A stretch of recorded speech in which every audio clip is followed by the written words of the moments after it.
আরে এখানে তো আপেল পড়ে আছে, যাই তাড়াতাড়ি কইরা লই। কি রে, ওই আমার আপেল চুরি করে লয়ে যেতেছে। ওই পিচ্ছি দাদা, কই যাস আমার আপেল লইয়া? তোর এত বড় সাহস, তুই আমার আপেল চুরি করে লয়ে যা। যা ও মা গো, ওই জানতে আইসছে আমার আপেল চুরি করতে, তোর যেন আমার আশেপাশে না দেখি। যাই তাড়াতাড়ি করে খেয়ে নেই, এলাকায় সুরসার সর্দা বইরা গেছে, খাবার দাবার কিচ্ছু মানে না, সবকিছু চুরি করে লয়ে যায়। আরে মেয়েটা যদি চুরি হইতো তাহলে আপেল না নিয়ে এই টাকাগুলো নিয়েই পালাইতো। মনে হয় মেয়েটার আপেল খাইতে খুব ইচ্ছা করছে। আমি মেয়েটার তো আপেল কেড়ে নিয়ে খুবই অন্যায় করছি, আবার মেয়েটাকে একটা ধাক্কাও দিছি।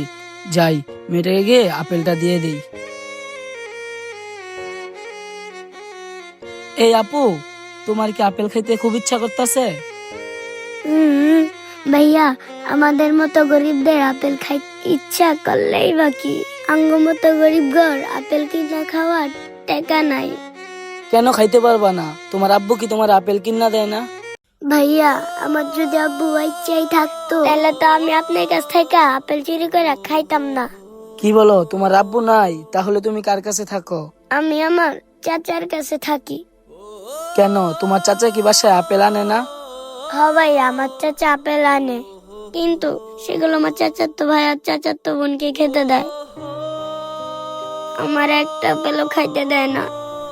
কি বলো, তোমাকে একটাও খাইতে দেয় না?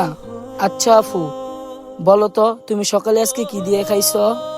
কি দিয়ে আর খাবো ভাইয়া, আমারে তো সকালে খাইতেই দেয় নাই।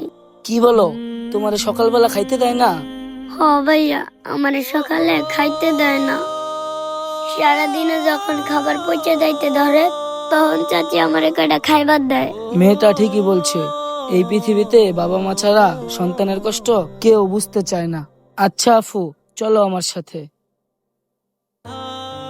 আফু, তুমি এখানে বসো। মেয়েটা তো সকালে কিছু খায় নাই, মেয়েটার মনে হয় ক্ষুধায় অনেক কষ্ট হইতাছে। মেয়েটাকে তাড়াতাড়ি করে কয়টা খাওয়াই দিই। নেও আপু, পেটটা ভরে কয়টা খাও। কতদিন পরে আমার এভাবে কেউ খাওয়াই দিল। নেও আপু, খাও। আমি যে কয়দিন এখানে কাজ করব, তোমার ক্ষুধা লাগলেই তুমি চলে আসবা, আমরা দুই ভাই বোন মিল্লা একসাথে খাবো। স্যার, এইদিকে কি দেখতেছেন স্যার?